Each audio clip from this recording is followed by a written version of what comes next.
संदर्भामध्ये आपण एकत्र जमलो. मातांनो भगिनींनो, मी काही जास्त बोलणार नाही, कारण आता इसुक सरने एवढं सुंदर सांगितलं, सूर्यवंशी सरांनी सुंदर आपल्याला मार्गदर्शन केलंय. आणि पालकांची आणि मुलांची एक मानसिकता झालेली असते की आपण आपल्या मुलांचा खेळ बघायला आलोय, त्यांची भाषणं आपण ऐकायची काही गरज नाही. ते मी जाणतो, त्यांच्या चेहऱ्यावर स्पष्ट दिसते आम्हाला.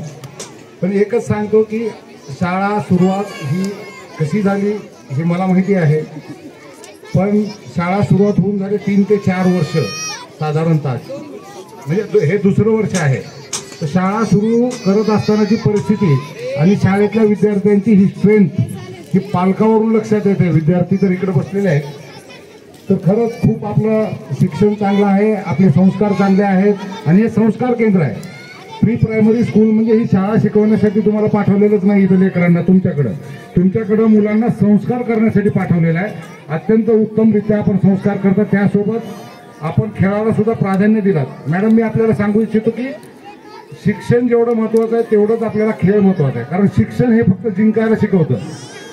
म्हणजे मी 100 मार्क घेणार, 85 मार्क घेणार, 90 मार्क घेणार, 100 मार्क घेणार, हे शिक्षण शिकवतं.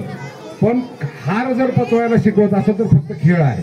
आणि माणसाला यश आणि अपयश दोन्ही पचवण्याची ताकद ही फक्त खेळच देऊ शकतं. कारण प्रत्येक सामना हरल्यानंतर त्याच्यामध्ये जी जिद्द निर्माण होते की मी पुढचा सामना जिंकणार आहे, मी पुढची वेळ जिंकणार आहे, ही जिद्द निर्माण करण्याचं काम आपण अतिशय उत्तमरित्या करत आहात. सर्वांना मी या 26 जानेवारीच्या पण शुभेच्छा देतो आजच, आणि आपल्याला स्पोर्ट्स मिसच्या पण शुभेच्छा देतो. आणि आपण खेळाला सुरुवात करावी, जेणेकरून मुलांचा उत्साह आणि पालकांचा उत्साह तसाच टिकून राहील. एवढंच बोलून मी माझे 2 शब्द संपवतो.